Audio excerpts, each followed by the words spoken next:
4 февруари, среда. На првиот кат од оваа зграда, членовите на Судскиот совет одржуваат седница. Најава немаше, но сепак седницата се емитуваше во живо на YouTube каналот на Судскиот совет. Еден сегмент од заседанието се одржа за затворени врати, но другиот, за измена на деловникот, беше отворен за јавност. Точката гласеше: изменување и дополнување на деловникот за работа на Судскиот совет, поточно за делот кој што се ја уредува постапката за утврдување предлог на избор на суди на Уставниот суд на Република Северна Македонија. Ваква точка се најде на дневен ред откако Собранието неодамна донесе нов закон за судски совет, а и по пресудата на Управниот суд со кој беше поништен изборот на Елизабета Дуковска за уставна судика. Образложението на управен беше дека Судскиот совет не се произнел за сите споменати потенцијални кандидати, туку ја завршил постапката откако Дуковска прва го добила потребното мнозинство. И веднаш стигна идеја за измена. Новата членка на Судскиот совет, Сузана Јошевска-Настасовска, предложи при утврдување кандидат за уставен судија од редот на судиите, Судски совет да спроведува интервјуа со утврден прашалник еднаков за сите кандидати и директен пренос за јавноста. И кога процесот е затворен, односно кога би одлучиле да нема јавно интервју, како и до сега што се одбираше, дури и најдобриот избор може лесно да биде протолкуван или да изгледа како договор позади сцена. И затоа сметам дека јавното интервју ќе ја направи видлива логиката на изборот, ќе ја намали перцепцијата на јавноста за договарање и ќе гради доверба дека кандидатот е избран по мерит систем, а не по подобност. Предлогот првично доби ветер во грб.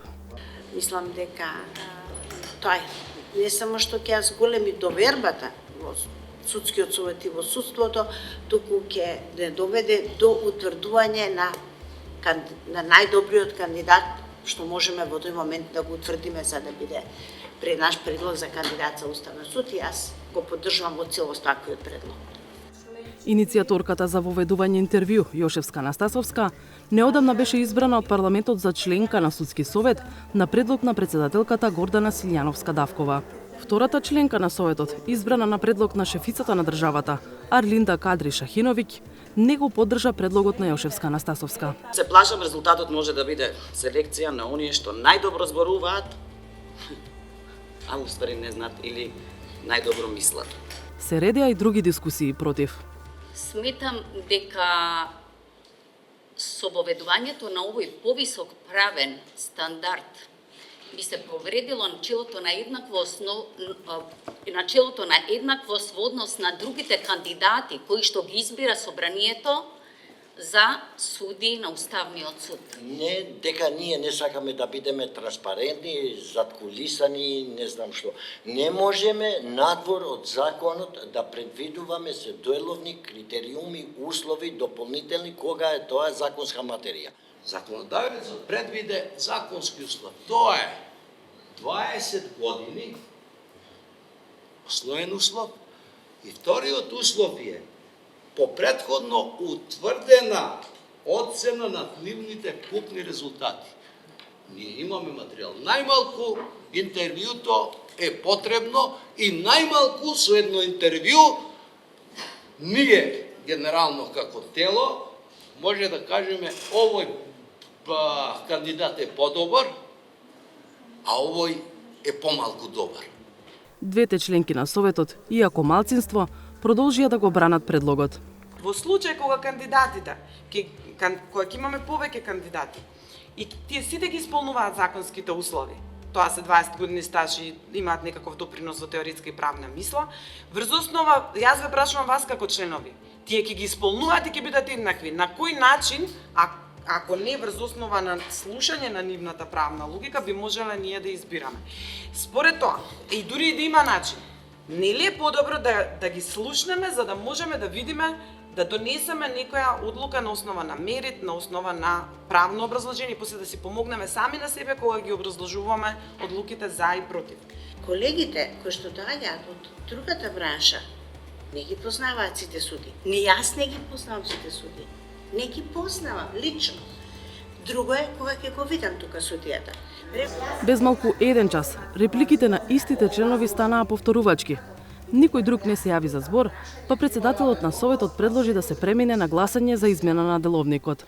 Кој е за да нема интервју?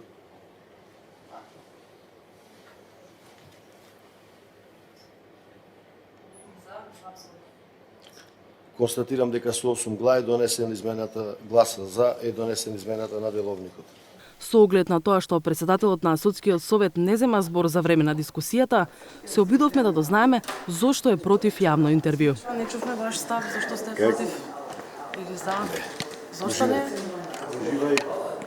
Јошевска Анастасовска жали што нејзиниот предлог не го поддржаа мнозинство членови на Советот. Но во контекст на транспарентноста, изјави дека тоа што седницата била јавна, овозможило секој да ги цени тезите на членовите, кои иако не беа врзани, избраа јавно да аргументираат. Никакво интервју нема да има ниту затворено, ниту отворено, останува само предлогот дека врз основа на биографиите и евентуално докази за придонес во стручната мисла, како и материјалите кои ги има Судскиот совет од позитивни оценувања на кандидатите, од тие ќе одбираме. Тоа ќе биде начин. Интервјуто не е предвидено ниту во законот. Што мислите, зошто е така? Интервјуто не е предвидено во законот заради тоа што законот предвиде упатувачка норма со која е дозволено деловникот да го регулира тоа прашање.